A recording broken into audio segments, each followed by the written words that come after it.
transition-là, c'est fait. Mais une autre à réaliser avec Laurent Nègre, responsable des marchés agriculture et viticulture à la Banque Populaire Auvergne-Rhône-Alpes, c'est la transition énergétique. Il n'a échappé à personne que les prix de l'énergie ne vont pas à la baisse. Qu'il s'agisse des carburants éminemment fossiles ou de l'électricité que nous contribuons à fabriquer avec des carburants fossiles. Je rappelle que 30% de la fabrication d'électricité dans le monde, c'est dans des centrales à charbon. 30%, c'est avec du pétrole. Voilà. Merci pour la transition. Et 20%, c'est avec des énergies renouvelables. On n'y est Tout pas à fait. encore. Alors, qu'est-ce que vous allez faire, Laurent, vis-à-vis de ces entreprises, hein, la vision aujourd'hui de la Banque Populaire, c'est de regarder les exploitants agricoles comme de véritables chefs d'entreprise qui ont droit au même raisonnement, qui ont droit aux mêmes conseils et qui vivent les mêmes réalités, notamment cette question de la transition énergétique.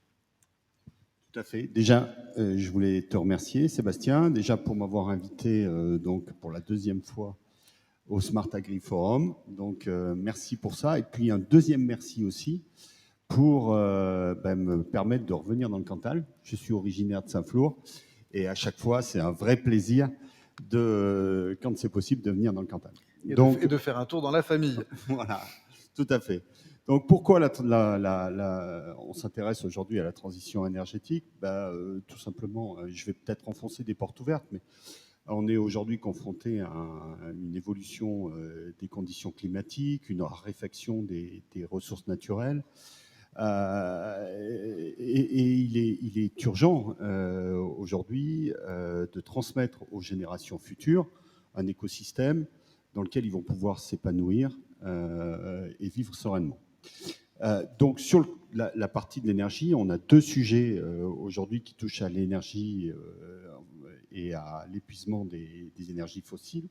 C'est comment économiser de l'énergie et comment produire de l'énergie propre, tu l'as évoqué tout à l'heure. Avec bien entendu comme corollaire la problématique de la neutralité carbone. Alors, oui, cette neutralité carbone pour les entreprises agricoles, ça va devenir une obligation, ça va devenir une contrainte? Alors, il y a des objectifs qui sont fixés, hein, et dans les objectifs qui sont fixés, on en parlera peut-être un peu plus tout à l'heure, mais l'objectif pour le secteur agricole, c'est de diminuer de moitié ses émissions de gaz à effet de serre. À quelle échéance? À l'échéance 2050. Ah oui, quand même. Voilà, donc ça va, c'est loin et c'est proche quand même. Oui, c'est pas Donc gagné. ces questions se posent pour toutes les organisations et il faut être lucide. Les entreprises qui ne seront pas, on va dire, au rendez-vous de la neutralité carbone vont connaître d'énormes problèmes de compétitivité parce que les grandes centrales vont peut-être demain dire vous n'êtes pas la neutralité carbone, je ne peux plus travailler avec vous. Donc, il y a vous êtes déréférencé. Vous êtes déréférencé, donc il y a des problématiques à ce niveau-là. Des circuits courts de financement, c'est ce qu'on évoquait tout à l'heure aussi, en disant que l'épargne collectée est affectée directement à des projets du territoire et une démarche partenariale, puisque ça, on ne peut pas le faire tout seul dans notre coin. Et les projets sont menés en collaboration avec les partenaires de la région, qu'ils soient publics ou privés. D'accord. Voilà. Aujourd'hui, après un an d'existence, où en sommes-nous? Globalement, on a collecté, c'est mon ancien métier, connecté. Ouais. On a collecté 153 millions d'épargne verte et on a affecté 107 millions globalement à des financements de projets de transition énergétique. Avec ce qu'on appelle un pipe important, puisqu'on a 74 projets qui sont bien avancés et qui devraient aboutir prochainement. Est-ce qu'aujourd'hui, tu as en tête un ou deux exemples de projets sur lesquels il a été investi? On parle bien d'un fonds régional, là, hein. C'est Auvergne-Rhône-Alpes. On a des livrets sur lesquels nos clients déposent, clients particuliers ou entreprises, déposent de l'épargne, et cette épargne est directement affectée à des projets de transition énergétique. Autrement dit, des épargnants d'Auvergne-Rhône-Alpes investissent sur des projets Voilà, Auvergne-Rhône-Alpes. tout à fait. On est d'accord? Et est-ce que tu as des exemples de projets qui ont été financés dans ce cadre? Oui, on a de grosses unités de méthanisation, on a des grosses centrales photovoltaïques, on a plein de projets de ce type-là. Ils sont nombreux, hein, et ils progressent de jour en jour. parce qu'il y a depuis quelque temps une forte demande Ouais. sur tout ce qui est, projet de transition énergétique. Méthanisation, photovoltaïque. Ouais, si tu veux bien, je vais te les détailler si tu veux. Allons-y. Alors, donc en fait, on agit sur trois grands axes. Tout ce qui est les énergies renouvelables, et là c'est important, et c'est très important. Puis on va dire même que c'est une demande majeure des agriculteurs, puisque aujourd'hui on estime, selon les différentes études qui ont été menées, les différentes enquêtes, que 20% aujourd'hui des agriculteurs, à court terme, souhaitent investir sur de l'énergie renouvelable. Donc c'est majoritairement du photovoltaïque, donc des centrales photovoltaïques. Ça paraît pas énorme, 20% intuitivement. Euh, Alors c'est comment pas comment tu énorme. analyses ce chiffre en fait? Alors Est-ce que ton expérience il est important ou est-ce qu'il est en retrait ou est-ce que déjà beaucoup l'ont fait? Comment il est en l'interpréter? progression, on va dire exponentielle. Ouais. Aujourd'hui, on a globalement 13% de l'énergie photovoltaïque en France qui est produite Par des par le installations. secteur agricole. D'accord. D'accord. Donc c'est 13%, donc 20% qui vont se rajouter à terme. Et aujourd'hui, on a globalement 15% des agriculteurs qui sont équipés d'une solution ou qui sont producteurs en fait d'énergie renouvelable. D'accord. Donc on a le solaire photovoltaïque, donc qui est aujourd'hui l'énergie où on a la plus forte demande. Ensuite, on a tout ce qui est unité de méthanisation. Mais là, on est sur des projets qui nécessitent une exigence de compétences techniques très forte pour des projets qui sont en termes d'investissement beaucoup plus lourds. Mhm. On ne peut pas se tromper sur la méta. Hein. Il faut faire. On a besoin véritablement d'expertise. Et puis après, on a des sujets qui sont, on va dire, des sujets un peu plus à la marge. On a l'hydroélectricité, donc tout ce qui est centrale hydroélectrique. Ouais. Et puis on a aussi tout ce qui est éolien. Donc sur l'éolien, ça paraît pas, mais le secteur agricole pèse 83% quand même de l'énergie éolienne aujourd'hui. D'accord. J'étais surpris aussi par ce chiffre-là. Hein. C'est un chiffre qui est issu du livre blanc d'EDF. D'accord. Et donc c'est bien 83%. Voilà.